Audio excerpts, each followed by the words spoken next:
ഇന്നേ ദിവസം സ്വർഗീയമായ പദ്ധതികൾ നമ്മുടെ ജീവിതത്തിൽ നടക്കുവാൻ പരിശുദ്ധാത്മാവിന്റെ അഭിഷേകത്തിൽ നമ്മൾ നിറയപ്പെടണം. പരിശുദ്ധാത്മാവിന്റെ അഭിഷേകത്തിൽ നിറയപ്പെടുമ്പോഴാണ് ദൈവിക പദ്ധതികളെല്ലാം നമ്മുടെ ജീവിതത്തിൽ ഫുൾഫിൽഡ് ആകുന്നത്. അത് നമ്മുടെ ശക്തിയിൽ, നമ്മുടെ കഴിവിലൊന്നും നമുക്ക് സാധിക്കത്തില്ല. അത് പരിശുദ്ധാത്മാവിന്റെ അഭിഷേകം കൊണ്ട് മാത്രമാണ് സാധിക്കുന്നത്. വചനമനുസരിച്ച് ജീവിക്കണമെങ്കിൽ, വചനത്തോട് ചേർന്ന് ജീവിക്കണമെങ്കിൽ ആത്മാവിന്റെ സഹായം നമുക്ക് ആവശ്യമാണ്. അതുകൊണ്ട് ഇന്ന് നമുക്ക് പ്രാർത്ഥിക്കാം. പരിശുദ്ധാത്മാവേ, എന്നെ വഴി നടത്തണമേ, എന്നെ ശക്തീകരിക്കണമേ. പലപ്പോഴും നമ്മുടെ തിരക്കേറിയ ജീവിതത്തിൽ പരിശുദ്ധാത്മാവുമായിട്ടുള്ള ആ ഒരു ഫെലോഷിപ്പ്, ആ ഒരു കൂട്ടായ്മയുടെ ഇമ്പോർട്ടൻസ് നമ്മൾ മറന്നു പോകാറുണ്ട്. നമ്മളൊക്കെ ചിലപ്പോഴൊക്കെ നമ്മുടെ ഇന്ന് ഫേസ് ചെയ്യുന്ന പ്രശ്നങ്ങളും പ്രയാസങ്ങളും കാരണം നമ്മളിങ്ങനെ അതിനകത്തുനിന്ന് എങ്ങനെ ഒരു പോംവഴി എന്നൊക്കെ ചിന്തിച്ച് നമ്മൾ മുമ്പോട്ട് പോകുമ്പോൾ നമ്മൾ മനസ്സിലാക്കണം, പരിശുദ്ധാത്മാവുമായിട്ട് നമ്മൾ ഫെലോഷിപ്പിൽ പരിശുദ്ധാത്മാവിനോട് ചേർന്ന് പ്രാർത്ഥിക്കുമ്പോൾ, ചില സമയത്തൊക്കെ പരിശുദ്ധാത്മാവിന്റെ പ്രേരണയിൽ ഉപവസിക്കുകയൊക്കെ ചെയ്യുമ്പോൾ ആത്മാവിന്റെ വലിയ അഭിഷേകം നമ്മുടെ ആത്മാവിൽ നിറയപ്പെടും. ഈശോ കുരിശിൽ ചെയ്തു കഴിഞ്ഞ പ്രവൃത്തി, കർത്താവ് ക്രൂശിൽ ചെയ്തു കഴിഞ്ഞ ആ വലിയ പ്രവൃത്തിയുടെ പരിഹാര ബലിയുടെ അനുഗ്രഹങ്ങളും വിടുതലുകളും, യഥാർത്ഥ വിടുതൽ ക്രൂശിൽ നടന്നു കഴിഞ്ഞതാണ്. അതിന്റെ നന്മകളെല്ലാം ആത്മാവിന്റെ അഭിഷേകത്തിലൂടെയാണ് നമ്മുടെ ജീവിതത്തിൽ വെളിപ്പെടുന്നത്. അതായത് ഈശോയിലൂടെയുള്ള വിടുതലുകൾ നിനക്ക് വേണ്ടി എല്ലാം ഒരുക്കപ്പെട്ടിട്ടുണ്ട്. ഒരു വീടിന് 3 നിലയുണ്ടെങ്കിൽ 3ാമത്തെ നിലയിൽ നിന്റെ വണ്ടിയുടെ കീ ഇരിക്കുക, കാറിന്റെ കീ ഇരിക്കുക. നിനക്ക് നല്ലൊരു വാഹനമുണ്ട്, ആ വാഹനം പാർക്ക് ചെയ്തിട്ടുണ്ട് കാർ പാർക്കിൽ. നീ ഇപ്പം നിൽക്കുന്ന നിന്റെ വീടിന്റെ 1ാമത്തെ നിലയിലാണ്.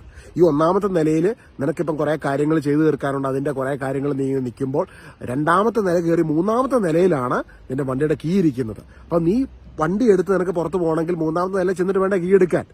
പക്ഷേ ഇത് ഞാനൊരു ആത്മീയ ചിന്തയാണ് പങ്കുവെക്കുന്നത് കേട്ടോ. 1ാമത്തെ നിലയിൽ നീ ഇപ്പോഴായിരിക്കുന്ന ചില പ്രശ്നങ്ങളും, 2ാമത്തെ നിലയിൽ നിന്റെ മനസ്സിനേറ്റ മുറിവുകളൊക്കെ നിമിത്തമുള്ള മനസ്സിന്റെ ആ തലം. അത് ഒരു മനുഷ്യന് 3 തലങ്ങളുണ്ട്. വചനം നമ്മൾ വായിക്കുമ്പോൾ നമ്മൾ കാണുന്നത് എന്താ? ആത്മാവിന്റെ തലം, മനസ്സിന്റെ തലം, ശരീരത്തിന്റെ തലം, സ്പിരിറ്റ്, സോൾ, ബോഡി. പരിശുദ്ധാത്മാവിന്റെ അഭിഷേകം നമ്മൾ നിറയപ്പെടുന്നത് പരിശുദ്ധാത്മാവിന്റെ ആ തലത്തിലാണ്, ആത്മാവിന്റെ തലത്തിലാണ്, സ്പിരിറ്റ് തലത്തിലാണ്. യേശുക്രിസ്തുവിൽ വിശ്വസിക്കുന്ന ഒരു വ്യക്തിക്ക് ഒരു ബ്രാൻഡ് ന്യൂ സ്പിരിറ്റ് സ്വർഗം തന്നിട്ടുണ്ട്. ആ സ്പിരിറ്റിലേക്കാണ് പരിശുദ്ധാത്മാവിന്റെ അഭിഷേകം നിറയപ്പെടുന്നത്. അപ്പോൾ ആത്മാവിന്റെ തലത്തിൽ നിന്ന് ആത്മാവിന്റെ അഭിഷേകം നിറഞ്ഞ് നമ്മുടെ മനസ്സിന്റെ തലത്തിൽ സൗഖ്യം ലഭിച്ച്, ശരീരത്തിന്, നമ്മളായിരിക്കുന്ന ഈ ലോകത്തിന്റെ തലത്തിൽ ആത്മാവിന്റെ അഭിഷേകം നിറയപ്പെടുമ്പോൾ നമ്മൾ ചിന്തിച്ചിട്ടില്ലാത്ത അത്ഭുതങ്ങളും അടയാളങ്ങളും വിടുതലുകളും എല്ലാം നമ്മുടെ ജീവിതത്തിൽ മാനിഫെസ്റ്റ് ചെയ്യും. അതിനുവേണ്ടി പരിശുദ്ധാത്മാവുമായിട്ടുള്ള ഫെലോഷിപ്പിനായിട്ട് നമ്മളെ തന്നെ വേർതിരിച്ച് അതിനായിട്ട് വേർതിരിച്ച് നമ്മൾ കോൺസെൻട്രേറ്റ് ചെയ്യുമ്പോൾ ചിലപ്പോൾ പരിശുദ്ധാത്മാവ് ഫാസ്റ്റ് ചെയ്യാൻ പറയും. ഈ ഫാസ്റ്റ് ചെയ്യുന്നതൊക്കെ നമ്മളിലെ ആ സ്വയത്തിൽ നിന്ന് നമ്മുടെ ചിന്തയെടുത്ത് പരിശുദ്ധാത്മാവിലേക്ക് നമ്മൾ കടന്നു വരുവാൻ, ഈശോ കുരിശിൽ ചെയ്തു കഴിഞ്ഞ പ്രവൃത്തിയെ ധ്യാനിക്കുന്നതിന് വേണ്ടിയാണ്.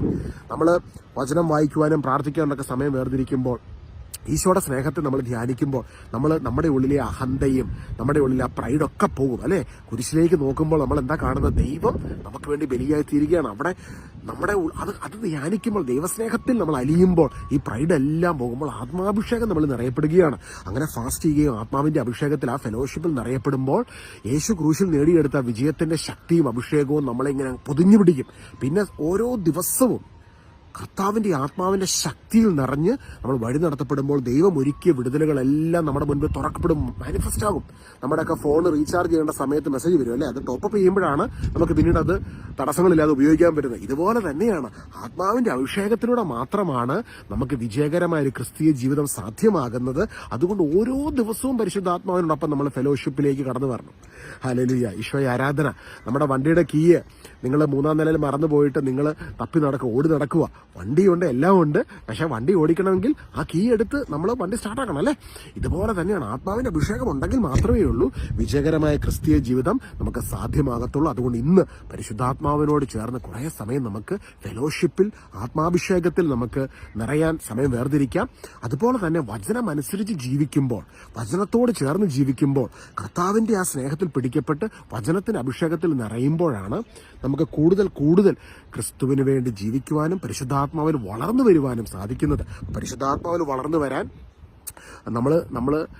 നമ്മൾ ലോകത്തിലായിരിക്കുമ്പോൾ ജഡത്തിന്റെ ദുരാശ, കണ്ണിന്റെ ദുരാശ, ലോകത്തിന്റെ പ്രൈഡ്, ജീവിതത്തിന്റെ പ്രതാപം, ഇതൊക്കെ നമ്മളെ ഇങ്ങനെ ചുറ്റി വലിഞ്ഞു നിൽക്കും. അതായത് ഈ ഭൂമിയിലുള്ള ജീവിതത്തിൽ ഈ കാര്യങ്ങളൊക്കെ വന്നിട്ട് നമ്മളെ എങ്ങനെയെങ്കിലും പിശാചിന്റെ പരിപാടി എന്താണെന്നറിയോ, നമ്മുടെ ഉള്ളിലെ ആത്മാവിന്റെ അഭിഷേകത്തെ ചോർത്തിക്കളയുക. അങ്ങനെ നമ്മളെ ആത്മാവിന്റെ അഭിഷേകത്തെ ചോർത്തിക്കളഞ്ഞ് ജഡം ഡോമിനേറ്റ് ചെയ്തെങ്കിൽ മാത്രമേ ഉള്ളൂ അവന്റെ പരിപാടികൾ, അവൻ കൊണ്ടിരുന്ന കാര്യത്തിനകത്ത് നമ്മൾ പെട്ടുകിടക്കത്തുള്ളൂ.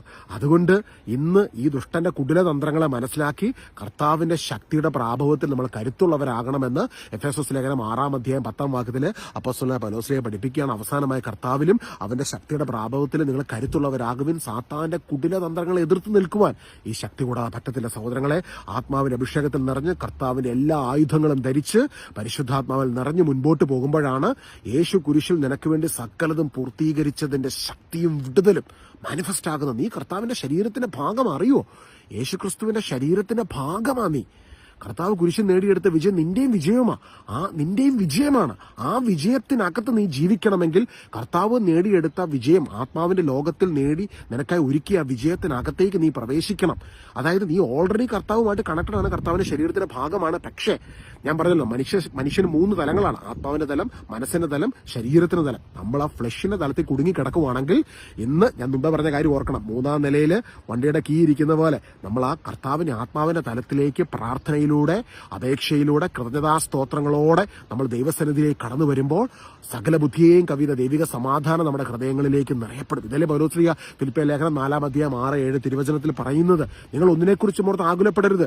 1-ാം തലത്തിൽ ഈ ആകുലതകളെല്ലാം ഉണ്ട്. ഫ്ലഷിന്റെ തലത്തിൽ നിങ്ങൾ പ്രാർത്ഥനയിലൂടെ, അപേക്ഷയിലൂടെ, കൃതജ്ഞതാ സ്തോത്രങ്ങളോടെ ദൈവസന്നിധിയിൽ നിങ്ങളുടെ യാചനകളെ സമർപ്പിക്കുവിൻ. അപ്പോൾ നമ്മുടെ ധാരണയെ അതിലംഘിക്കുന്ന ദൈവത്തിന്റെ സമാധാനം നിങ്ങളുടെ ഹൃദയങ്ങളെയും ചിന്തകളെയും യേശുക്രിസ്തുവിൽ കാത്തുകൊള്ളും. കൃതജ്ഞതാ സ്തോത്രങ്ങളോടെ നിങ്ങൾ ദൈവസന്നിധിയിൽ കടന്നു വരണം. കാരണം നിങ്ങളുടെ പ്രാർത്ഥനകൾക്കും വിടുതലിനും വേണ്ട വില മുഴുവൻ കർത്താവ് ക്രൂശിൽ കൊടുത്തു കഴിഞ്ഞു.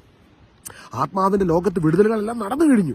ഇനി കൃതജ്ഞതാ സ്തോത്രങ്ങളോടെ നിങ്ങൾ പ്രാർത്ഥിച്ചു തുടങ്ങുമ്പോൾ ആത്മാവിന്റെ അഭിഷേകത്തിൽ വിജയിച്ചവനായ കർത്താവിന്റെ ശരീരത്തിന്റെ ഭാഗമാണ്, സഭയുടെ ഭാഗമാണെന്നുള്ള ബോധ്യത്തിൽ ആത്മാഭിഷേകത്തിൽ നിറയപ്പെടുമ്പോൾ ആത്മാവിന്റെ ലോകത്തിൽ നിന്ന് നിന്റെ മനസ്സിന്റെ തലത്തിലേക്ക്, നിന്റെ ഫിസിക്കൽ തലത്തിലേക്ക് പരിശുദ്ധാത്മാവാം ദൈവം കടന്നു വരുന്നു. ദൈവത്തിന്റെ ശക്തി വ്യാപരിക്കുമ്പോൾ ഇന്ന് നിന്റെ മുൻപിൽ നിൽക്കുന്ന പ്രതികൂലങ്ങളെ ദൈവം അനുകൂലമാക്കും. ഓരോ പ്രതിസന്ധിയും അത്ഭുതങ്ങൾ നടക്കുന്നതിന് കാരണമായി തീരും. ദൈവപ്രവൃത്തി നീ രുചിച്ചറിയുവാൻ തുടങ്ങും. അങ്ങനെ ഓരോ ദിവസവും taste and see that the Lord is good, ദൈവം നല്ലവനാണെന്ന് രുചിച്ചറിയുവാൻ പരിശുദ്ധാത്മാവുമായിട്ടൊരു ഡീപ്പർ ഫെലോഷിപ്പിലേക്ക് നമുക്ക് കടന്നു വരാം. വിശ്വസിക്കുക, യേശു നിനക്ക് വേണ്ടി സകലതും കാൽവരി ക്രൂശിൽ ചെയ്തു കഴിഞ്ഞു, പൂർത്തീകരിച്ചു. ഇനി ഇത്രയും സ്നേഹിക്കുന്ന കർത്താവിന്റെ കൂടെ കുറച്ച് സമയം വേർതിരിച്ച് ആത്മാഭിഷേകത്തിൽ നിറയുവാൻ നമുക്ക് ടൈം വേർതിരിക്കുമ്പോഴാണ് ഈ ആത്മാവിന്റെ അഭിഷേകം ഡോമിനേറ്റ് ചെയ്യുമ്പോൾ നമുക്ക് ഇന്ദ്രിയ ജയം സാധ്യമാകും. ഫ്ലഷിനെ ഡോമിനേറ്റ് ചെയ്ത് വിശുദ്ധിയിൽ ജീവിക്കാനുള്ള കൃപ പരിശുദ്ധാത്മാവ് പകർന്നു നൽകും. ഓരോ ദിവസവും ആ ഒരു time alone with God is very important. അതിനുവേണ്ടി സമയം വേർതിരിക്കാം, പരിശുദ്ധാത്മാവിൽ നിറയാം. ഈശോയിൽ നിങ്ങളെ ഇങ്ങനെ വഴി നടത്തുമ്പോൾ നിങ്ങൾ എനിക്ക് വേണ്ടിയും പ്രാർത്ഥിക്കണം കേട്ടോ.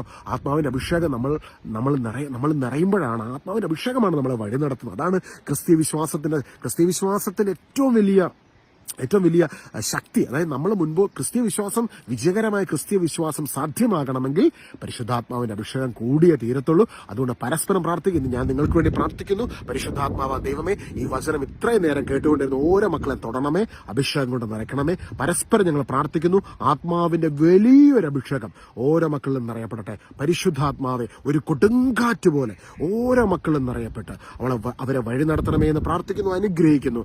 യേശു ക്രിസ്തുവിൻ നാമത്തിൽ തന്നെ. ആമേൻ. God bless you. പരസ്പരം പ്രാർത്ഥിക്കാം. God bless U.